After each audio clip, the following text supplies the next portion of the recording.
ರೈತ ಬಾಂಧವರೇ, good minds YouTube ಚಾನಲ್ಗೆ ಸ್ವಾಗತ. ನಾನು ಶ್ವೇತಾ ಕಲಕನಿ. ಇತ್ತೀಚಿನ ದಿನಗಳಲ್ಲಿ ಬೆಳೆಗಳಿಗೆ ಎಷ್ಟು ಸಮಸ್ಯೆ ಇದೆಯೋ ಅದರ ಡಬಲ್ನಷ್ಟು ಬೇರುಗಳಿಗೆ ಸಮಸ್ಯೆಗಳು ಅಪ್ಪಳಿಸ್ತಾ ಇವೆ. ಬೇರುಗಳು ಕೊಳಿತಾ ಇವೆ. ಬೇರುಗಳನ್ನು ತಿನ್ನುವಂಥ ಹುಳುಗಳ ಸಂಖ್ಯೆ ಹೆಚ್ಚಾಗ್ತಾ ಇದೆ. ಬೇರುಗಳಿಗೆ ಕೊಟ್ಟಂತಹ ಗೊಬ್ಬರ ನೀರನ್ನು ಪಡೆದುಕೊಳ್ಳುವಂಥ ಶಕ್ತಿಯೂ ಕೂಡ ಇಲ್ಲದಂತಹ ಪರಿಸ್ಥಿತಿ ಎದುರಾಗಿದೆ. ಬೇರುಗಳಿಗೆ ರೋಗ ನಿರೋಧಕ ಶಕ್ತಿ ಅಂತೂ ಇಲ್ಲವೇ ಇಲ್ಲ. ಯಾಕಿಂತ ಸಮಸ್ಯೆ? ಮೈಕೋರೈಜಾ ಶಿಲೀಂಧ್ರ ಇವತ್ತು ನಮ್ಮ ತೋಟವನ್ನು ಬಿಟ್ಟು ಹೋಗಿರೋ ಕಾರಣಕ್ಕಾಗಿ ಬೇರುಗಳಿಗೆ ರಕ್ಷಣೆ ಇಲ್ಲದಂತಾಗಿದೆ. ಬೇರಿಗೆ ರಕ್ಷಣೆ ಕೊಡಬೇಕಾಗಿದ್ದಂಥ ಮೈಕೋರೈಜಾ ಎಲ್ಲಿ ಹೋಯ್ತು? ಅಷ್ಟಕ್ಕೂ ಈ ಮೈಕೋರೈಜಾ ಅಂದರೆ ಏನು, ಇದರ ಉಪಯೋಗ ಏನು? ಇದು ತೋಟದಲ್ಲಿದ್ದರೆ ಬೇರುಗಳಿಗೆ ಅದು ಹೆಂಗೆ ರಕ್ಷಣೆಯನ್ನು ಕೊಡುತ್ತೆ ನೋಡಿ.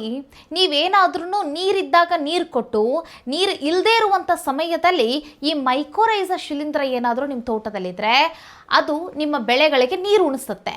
ಹೇಗೆ ಗೊತ್ತಾ? ವಿಡಿಯೋನ ಅಂತ್ಯದವರೆಗೂ ನೋಡಿ. ವಿಡಿಯೋ ಇಷ್ಟ ಆಗಿದ್ರೆ ಲೈಕ್, ಶೇರ್, ಕಾಮೆಂಟ್, ಸಬ್ಸ್ಕ್ರೈಬ್ ಮಾಡೋದನ್ನು ಮರಿಬೇಡಿ.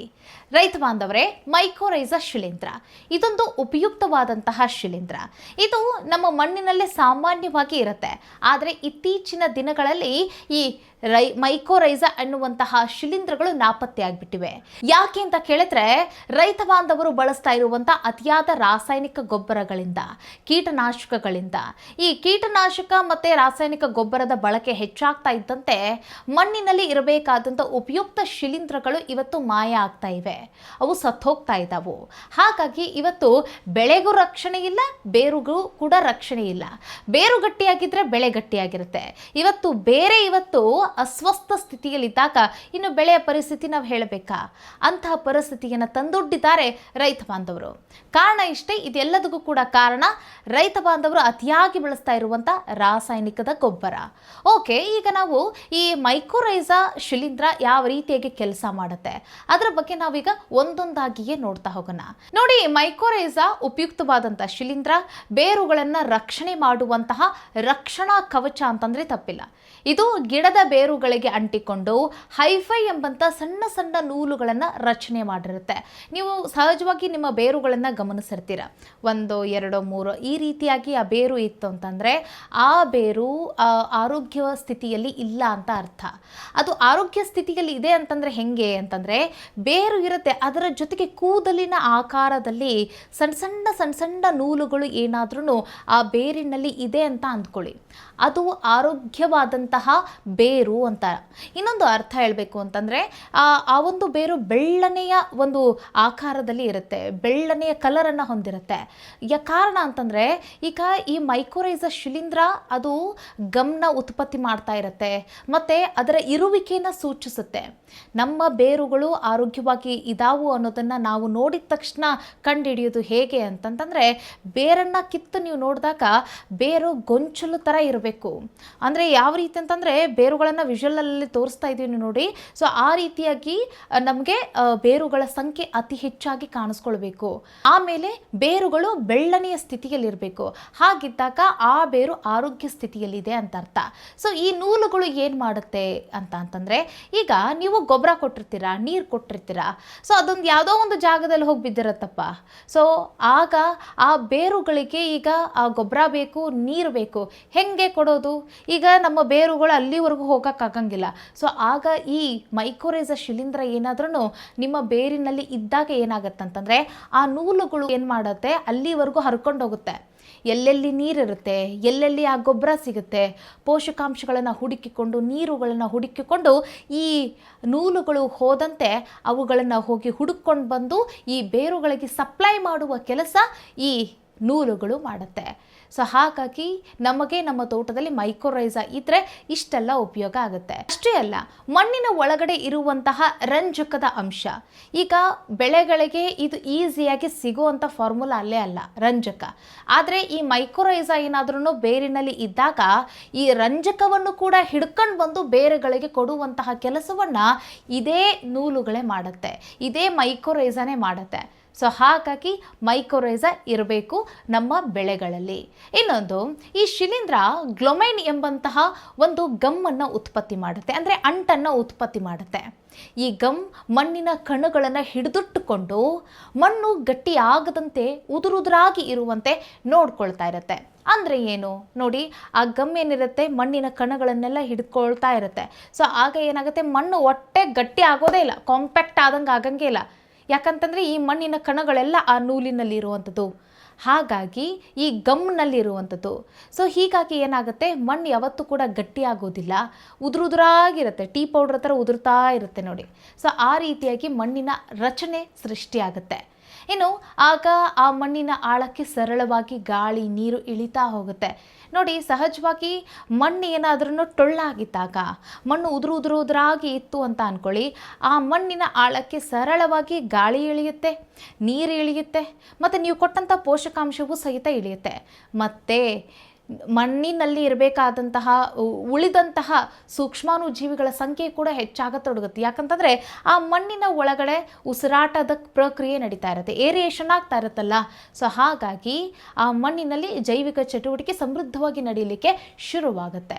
ಇನ್ನೊಂದು, ಮೈಕೋರೈಸಾ ಶಿಲೀಂಧ್ರ ಬೆಳೆಯ ಬೇರುಗಳ ಸುತ್ತ ಆವರಿಸಿಕೊಂಡು ಬೇರುಗಳಿಗೆ ರೋಗ ನಿರೋಧಕ ಶಕ್ತಿಯನ್ನು ಹೆಚ್ಚು ಮಾಡಲು ಶುರು ಮಾಡುತ್ತೆ.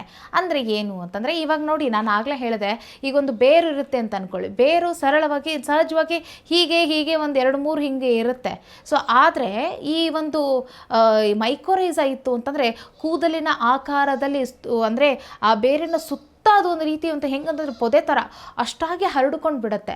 ಸೊ ಆ ರೀತಿಯಾಗಿ ಇದ್ದಾಗ ಏನಾಗುತ್ತೆ ಅಂದರೆ, ಯಾವುದಾದ್ರೂ ಹುಳ ಬಂತು ಅಂತಂದರೆ ಅಥವಾ ಏನಾದರೂ ಒಂದು ರೋಗ, ಅದು ಯಾವುದನ್ನು ಕೂಡ ಇದು ಒಳಗಡೆ ಸೇರಿಸೋದಿಲ್ಲ, ಆ ಬೇರಿಗೆ ಟಚ್ ಮಾಡದೇ ಇರೋ ರೀತಿಯಾಗಿ ನೋಡ್ಕೊಳ್ಳೋ ಕೆಲಸ ಮಾಡುತ್ತೆ. ಅಷ್ಟೇ ಅಲ್ಲ, ಆ ಬೇರಿಗೆ ಬೇಕಾದಂತಹ ರೋಗ ನಿರೋಧಕ ಶಕ್ತಿಯನ್ನು ಕೂಡ ಕೊಡುತ್ತೆ. ಹಾಗಾಗಿ ಮೈಕೋರೈಸಾ ಏನಾದ್ರೂ ಆ ಬೇರಿನಲ್ಲಿ ಇದ್ದಾಗ ಆ ಬೇರು ರೋಗ ನಿರೋಧಕ ಶಕ್ತಿಯಿಂದ ಇರುತ್ತೆ. ಮತ್ತು ಯಾವುದೇ ರೀತಿಯಾದಂಥ ರೋಗಾನೇ ಬರಲಿ, ಮತ್ತು ಯಾವುದೇ ರೀತಿಯಾದಂತಹ ಈ ಕೀಟಗಳೇ ಬರಲಿ, ಏನೇ ಬರಲಿ, ಅದೆಲ್ಲದಕ್ಕೂ ಕೂಡ ಇದು ಎದುರಿಸುವಂತಹ ಶಕ್ತಿಯನ್ನು ತುಂಬಿಕೊಳ್ಳುತ್ತೆ. ಇನ್ನೊಂದು, ಕೆಟ್ಟ ಹುಳು ಮತ್ತು ರೋಗಗಳಿಂದ ಬೇರುಗಳನ್ನು ರಕ್ಷಣೆ ಮಾಡಿ ನಮ್ಮ ಬೆಳೆಗಳನ್ನು ಕಾಪಾಡುವಷ್ಟು ಈ ಒಂದು ಮೈಕೋರೈಸಾ ಕೆಲಸ ಮಾಡುತ್ತೆ ನಮ್ಮ ಮಣ್ಣಿನಲ್ಲಿ. ಈಗ ನಿಮ್ಮ ಬೆಳೆಯ ಬೇರುಗಳಲ್ಲಿ ಮೈಕೋರೈಸಾ ಇರುವಿಕೆಯನ್ನು ಕಂಡುಕೊಳ್ಳೋದು ಹೇಗೆ ಅನ್ನೋದು ಈಗ ನಿಮಗೆ ಗೊತ್ತಾಯಿತು ಅಂತ ಅಂದ್ಕೊಳ್ತೀನಿ. ನಮ್ಮ ತೋಟದಲ್ಲಿ ನಾವು ಅತಿಯಾಗಿ ರಾಸಾಯನಿಕ ಗೊಬ್ಬರಗಳನ್ನು ಬಳಸ್ತಾನೆ ಬಂದಿದ್ದೀವಿ. ನಮ್ಮ ಬೇರುಗಳನ್ನು ತೆಗೆದು ನೋಡಿದಾಗ ಕಪ್ಪು ಬಣ್ಣಕ್ಕೆ, ಕಂದು ಬಣ್ಣಕ್ಕೆ ತಿರುಗಿದ್ದನ್ನು ನಾವು ನೋಡ್ತಾ ಇದ್ದೀವಿ. ಸೊ ಹಾಗಾದರೆ ನೀವು ಹೇಳ್ದಂಗೆ ನಮ್ಮ ಬೇರುಗಳಿಲ್ಲ, ಮತ್ತು ಕೂದಲಿನ ಆಕಾರದ ನೂಲುಗಳು ನಮ್ಮ ಆ ಬೇರಿನಲ್ಲಿ ಕಾಣಿಸ್ತಾ ಇಲ್ಲ. ಸೊ ಹಾಗಾದರೆ ಮೈಕೋರೈಸಾ ಕೆಲಸ ಮಾಡ್ತಾ ಇಲ್ಲ, ಮೈಕೋರೈಸಾ ಇಲ್ಲ. ಈಗ ಹೋಗಿ ಎಲ್ಲಿಂದ ಹೋಗಿ ತೊಗೊಂಡು ಬರೋಣ, ಯಾವ ಸ್ಟೋರಲ್ಲಿ ಹೋಗಿ ಸಿಗುತ್ತೆ ಅಂತ ಹೋಗಿ ಕೇಳಿದರೆ ಅರ್ಥ ಮಾಡ್ಕೊಳ್ಳಿ. ನೀವೇನಾದ್ರೂ ನಿಮ್ಮ ಹತ್ತಿರದ ಜೈವಿಕ ಕೇಂದ್ರಗಳಿರ್ತಾವೋ ಅಲ್ಲಿ ಹೋಗಿ ನೀವು ಕೇಳಿದ್ರು, ಕೃಷಿ ಜೈವಿಕ ಕೇಂದ್ರಗಳು ಅಥವಾ ರೈತ ಸಂಪರ್ಕ ಕೇಂದ್ರಗಳಿಗೂ ಹೋಗಿ ನೀವು ವಿಸಿಟ್ ಮಾಡಿದ್ರು ಸಹಿತ ಈ ಮೈಕೋರೈಸಾ ಕುರಿತಾಗಿ ನಿಮಗೆ ಮಾಹಿತಿಯನ್ನು ಕೊಡ್ತಾರೆ, ಅದರ ಉಪಯೋಗದ ಬಗ್ಗೆ ಕೂಡ ತಿಳಿಸ್ತಾರೆ. ಅದರ ಜೊತೆಗೆ ಇದೇ ರೈತ ಸಂಪರ್ಕ ಕೇಂದ್ರ ಅಥವಾ ಇದೇ ಕೃಷಿ ಇಲಾಖೆಗೆ ಹೋಗಿ ನೀವು ಈ ಬೀಜ ಬಿತ್ತುವ ಪೂರ್ವದಲ್ಲಿ ಏನು ಮಾಡಬೇಕು, ಈ ಮೈಕೋರೈಸಾನ ನೀವು ಕೊಂಡುಕೊಂಡು ಬರಬೇಕು. ಆಗ ಬೀಜ ಬಿತ್ತುವ ಪೂರ್ವದಲ್ಲಿ ಮೈಕೋರೈಸಾನ ನೀವು ಲೇಪನ ಮಾಡಿ ಬೀಜಗಳನ್ನು ಬಿತ್ತಿದ್ದೇ ಆಗಿದ್ರೆ ಏನಾಗುತ್ತಂತಂದರೆ, ಇಷ್ಟು ದಿನ ನಿಮ್ಮ ಮಣ್ಣಿನಲ್ಲಿ ಈಗ ಮೈಕೋರೈಸಾ ಇರಲಿಲ್ಲ. ಸೊ ಈಗ ಆಲ್ ಆಫ್ ಸಡನ್ ಮೈಕೋರೈಸಾ ಬರಬೇಕು ಅಂತಂದರೆ ನೈಸರ್ಗಿಕವಾಗಿ ನೀವು ಸದ್ಯಕ್ಕೆ ಏನೂ ಮಾಡೋಕ್ಕಾಗಂಗಿಲ್ಲ.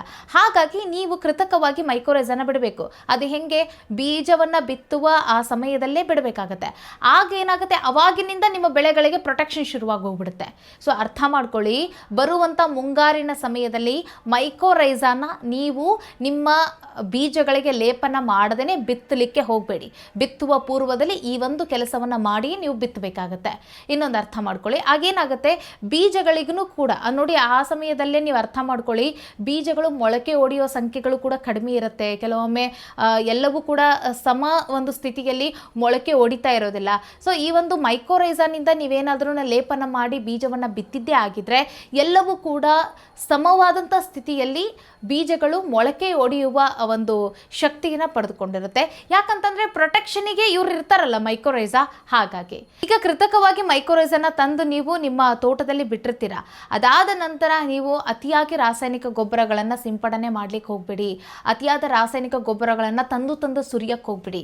ಯಾಕಂತಂದರೆ ಮಣ್ಣಲ್ಲಿರುವಂಥ ಎರೆಹುಳುಗಳೇ ಆಗಿರಲಿ, ಈ ಮೈಕೋರೈಸಾ ಮೈಕೋರೈಸಾ ಅಂತಹ ಶಿಲೀಂಧ್ರಗಳೇ ಆಗಿರಲಿ ಅಥವಾ ಈ ಗೊಣ್ಣೆ ಹುಳುಗಳನ್ನು ತಿಂದು ಮುಕ್ಕುವಂತಹ ಮೆಟರೈಸಮ್ ಅಂತಹ ಶಿಲೀಂಧ್ರಗಳೇ ಆಗಿರಲಿ, ಅದೆಲ್ಲವೂ ಕೂಡ ಉಳಿಬೇಕು, ನಿಮ್ಮ ತೋಟದಲ್ಲಿ ನಿಮ್ಮ ಬೆಳೆಗಳನ್ನು ಕಾಪಾಡಬೇಕು ಅಂತಂದ್ರೆ ನೀವೇನು ಮಾಡಬೇಕು?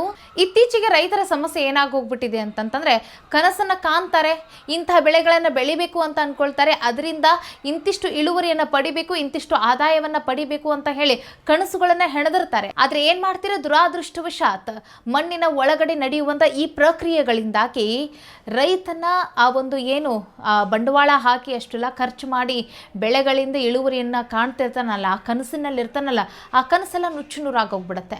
ಹಾಗಾಗಿ ಕೃಷಿಯನ್ನು ನಾವು ವೈಜ್ಞಾನಿಕ ದತ್ತ ತೆಗೆದುಕೊಂಡು ಹೋದಾಗ ಇದೆಲ್ಲದರ ಸೂಕ್ಷ್ಮತೆ ನಮಗೆ ಅರ್ಥ ಆಗುತ್ತೆ. ಆಗ ನಮ್ಮ ತೋಟದಲ್ಲಿ ಅದೆಂಥದ್ದೇ ಸಮಸ್ಯೆ ಬಂದರೂ ಸಹಿತ ವೈಜ್ಞಾನಿಕ ಕ್ರಮದ ಮೂಲಕವೇ ನಾವು ಸರಿಪಡಿಸ್ಕೊಳ್ಬೋದು.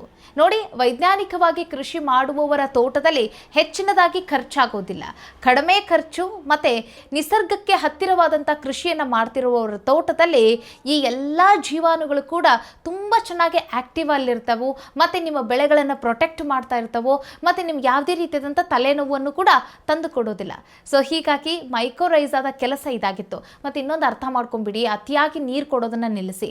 ಅತಿಯಾಗಿ ನೀರು ಕೊಟ್ಟಾಗ ಏನಾಗ್ಬಿಡತ್ತೆ, ಮೋಸ್ಟ್ ಡೇಂಜರಸ್ ಏನಂತಂದರೆ, ಆ ಬೇರು ನೀರಿನಲ್ಲಿ ಅತಿಯಾಗಿ ನೆನೆದು ಬಿಟ್ಟರೆ ಆಗೇನಾಗುತ್ತೆ, ಆ ಒಂದು ಬೇರಿಗೆ ಅಂಟಿಕೊಂಡಿರುವಂಥ ಆ ಅಂಟು ಗಮ್ ಏನಿತ್ತಲ್ಲ, ಮತ್ತು ಗಮ್ ಅಲ್ಲದೆ ಈ ಒಂದು ಮೈಕೋರೈಸಾ ಅಂತ ಹೇಳಿದ್ನಲ್ಲ ಆ ಶಿಲೀಂಧ್ರ, ಸೊ ಅದೆಲ್ಲ ಏನಾಗಿ ಹೋಗ್ಬಿಡುತ್ತೆ, ಆ ಒಂದು ಬೇರನ್ನು ಬಿಟ್ಟು ಹೋಗೋ ಸಾಧ್ಯತೆ ಇರುತ್ತೆ.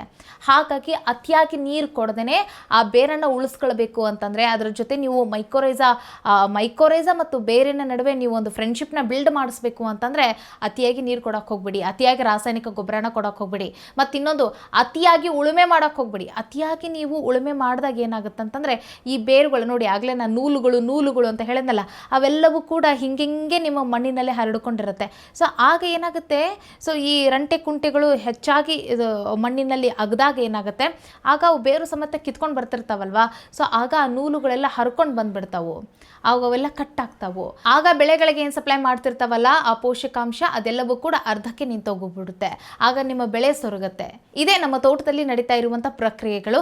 ಇದನ್ನು ನಾವು ಸರಿಯಾಗಿ ಅರ್ಥ ಮಾಡಿಕೊಂಡು ಕೃಷಿ ಮಾಡಿದ್ದೇ ಆಗಿದ್ರೆ, ವಿಜ್ಞಾನದ ಜೊತೆಗೆ ನಾವು ಹೆಜ್ಜೆ ಹಾಕಿದಾಗ ನಮ್ಮ ಕೃಷಿ ಜೀವನ ಸಂಪನ್ಭರಿತವಾಗಿರುತ್ತೆ, ನಿಸರ್ಗದ ಜೊತೆಗೆ ನಾವು ಕೃಷಿ ಮಾಡ್ದಂಗಾಗುತ್ತೆ. ವಿಡಿಯೋನ ನೋಡಿದ್ದಕ್ಕಾಗಿ ಧನ್ಯವಾದ. ನಿಮ್ಮ ಅಭಿಪ್ರಾಯನ ಕಾಮೆಂಟ್ ಮಾಡೋದನ್ನು ಮರಿಬೇಡಿ. ಮತ್ತು ಬರುವಂಥ ಮುಂಗಾರಿನ ದಿನಗಳಲ್ಲಿ ನೀವೇನು ಮಾಡಿ, ಮೈಕೋರೈಸನ್ನ ಲೇಪನ ಮಾಡಿ ಬೀಜಗಳನ್ನು ಬಿತ್ತುವ ಕಾರ್ಯದಲ್ಲಿ ಮುನ್ನುಗ್ಗಿ ಅಂತ ಹೇಳ್ತಾ ಸಿಗೋಣ ಮುಂದಿನ ವಿಡಿಯೋದಲ್ಲಿ. ನಮಸ್ಕಾರ.